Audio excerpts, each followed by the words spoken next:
Good morning, this is Cheryl with Sea Spirit Tarot, and I'm here for the daily read. I'm starting to just get really excited about these as they start to come together. So, in our previous read, let's start it with Ganesh.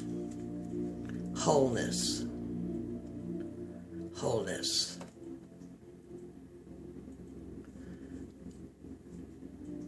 I think this is our card from yesterday. I didn't draw another one. We are coming into wholeness. See what's working with these cards? I don't even remember if this was today's card or yesterday's card, but it doesn't matter. And he has the, is that a hexagram? 6-pointed star, Solomon. Remover of obstacles. Gives you a keyword of wholeness. Okay, so yesterday, day before, we established we're working in the new age of Ian, the new eon of Horus. And one of the things that kind of came more clear to me was Hadit, who you see here is like a light body. I'm not saying that's what it is. But, and within the creation of Nuit, and what I had read was he speaks that you can see him because he has a silhouette, but she is all and has no boundaries and is therefore not visible.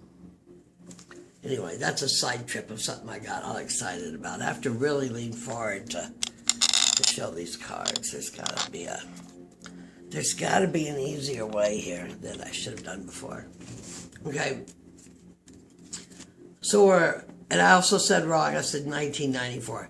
1904, 1904, in Egypt, is supposedly with the activation of this new age, the age of Aquarius. The general consensus in the books or something is like 2000. So this is our playground right now. This is what we're creating in a whole new world, if we take the opportunity.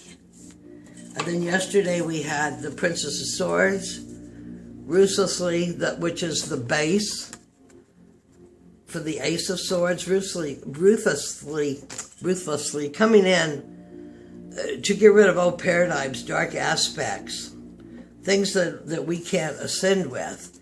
And then we have the Ten of Swords, which I didn't say in the whole reading that this was the 10. And to me that shows that we're very capable of making this process. And there's my sword of truth. I'm always looking for the sword of truth.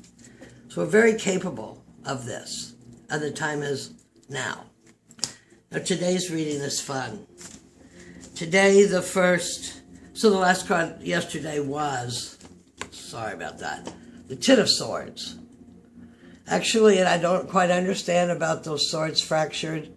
And he talks about the piercing of the heart, but all I see is gold around there, which brings me to the silver of protection of the goddess.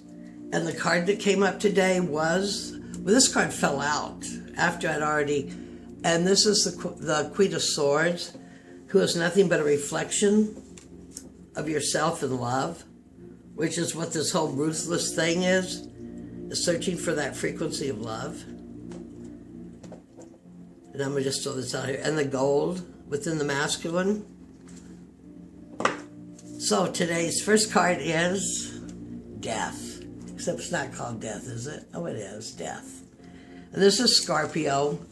And you'll see all the aspects of Scorpio can be. You'll see the, what do you call that thing? That scorpion. You'll see the serpent up here. Somewhere is the eagle. Over here. This guy's dancing around. This guy, and he's down here in total putrefaction. What putrefies more than like dead fish? And, but look, and he's weaving sacred geometry, of which I apologize, I cannot remember. But that is the sacred geometry, the group that Lady Frida Harris was in, and thus she used that for the movement of her cards. And you see that the devil, the death, the Scorpio, he keeps this all with this varying degrees of the Scorpio aspects, the correct incubation for this egg to go out. Recycling souls.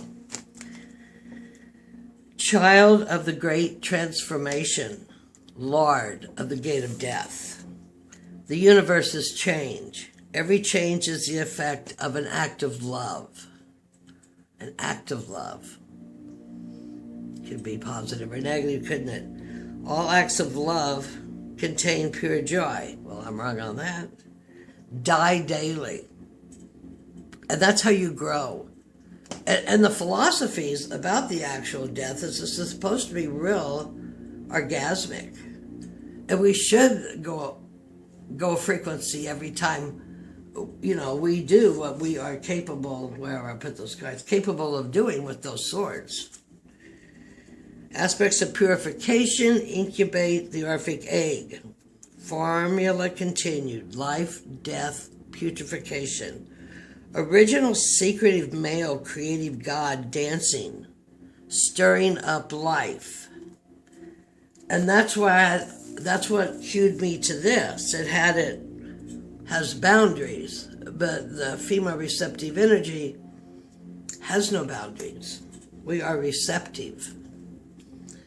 Anyway, I think that's pretty cool, because to me that would show that as we're capable of cycling through these things of our intellectual, our ego to soul, we are recycling, we are growing. And the second is the Queen of Disc. She holds the spear of Essex of Pisces. She, her dress is coins. On the planet or the disc or whatever, again, is that ram energy. That fire. And take note that this ram is controlled but not controlled. Okay?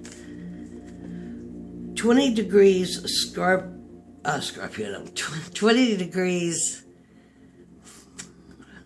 Sagittarius to 20 degrees Virgo.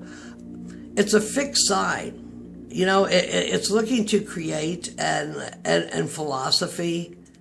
It's Jupiter moving ahead, but it's also Saturn saying, no, wait, this needs to be done in an orderly progression. Queen of Thrones of Earth. Quiet qualities in useful directions. Not overly intellectual, not overly intelligent, but represents ambition of matter to take part in the great work. She has on her scepter, she has a cube. She has a cube with a hexagram inside. She is water of earth because she's a queen. The queen qualities of water. She is Mother Earth, creating. This is like a really cool outcome so far after that Ten of Swords that just looks so awful. But then our third card is the Emperor, another major arcana, of which is body language, and don't ask, I'm glad you can't ask me live to explain that, represents sulfur. Sulfur. The yellow of gold. Actually, I think sulfur is some kind of a alchemical vitriol from our essence, and that's as far as I can possibly go with that.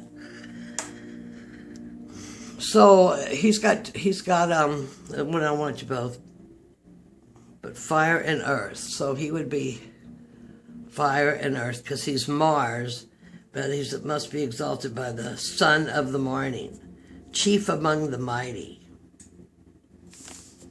And he's got two goats up here, and they kind of look like in two stages. And this shows, this light is coming in showing from which direction are Seraphoth, Thoth, that his light is coming in of transformation. And here we have a goat which is more subdued in the flock. Not so much with creative powers. Of course, this is a male card ruled by Mars. Yeah, Aries card. I am the first house in the zodiac. Energy in its most material form with its idea of authority. Creative wisdom, the word exerted on organized man. Well, really what we need to do is use this Mars energy that can burn out. It's like thrusting, okay, to go into the center of ourselves. The center of ourselves. And I was using the reference, that's where the gold lies. But that's where the heart lies, for sure. Because some of this, I don't know, I'm spinning around, I'm learning this. This is how I'm learning, this is my diary, this is my critiques. So we need to establish our own realm in material wisdom of our sacred life, of integrity, in the age of Aquarius. We go within. We don't look without. I am that I am, and I know that I know.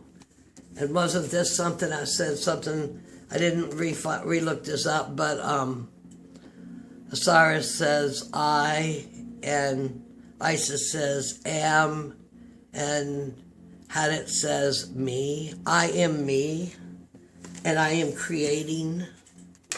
Oh, this is so exciting. I am dancing in the depth of what I'm letting go. And I'm creating, and I'm staying relatively grounded. And my ram, my male side is still productive. You haven't taken all that away. But I do need to harness the Emperor and let Mars not get too out of hand. I do believe today is the day that Mars and Venus are opposing on the internet. But since Venus is with Neptune, it's supposed to be a highly intuitive day. So, the other two cards I had was, and it's divine timing. Divine timing. It's all about the geometry, the looking inside, isn't it? The eye inside. The eye inside. And this is pretty dark. Dark to look at in the light, I mean, but healing energy. Healing energy. And that's what we're doing. We're remembering. I like to think of it as remembering. Putting our parts and aspects back together. But it's coming from within us to restore us to that state of, get it right? Yeah, wholeness. Which is in the heart. And the answer is love. And that's where the frequency is. And that just sounds so easy to say. The answer is love.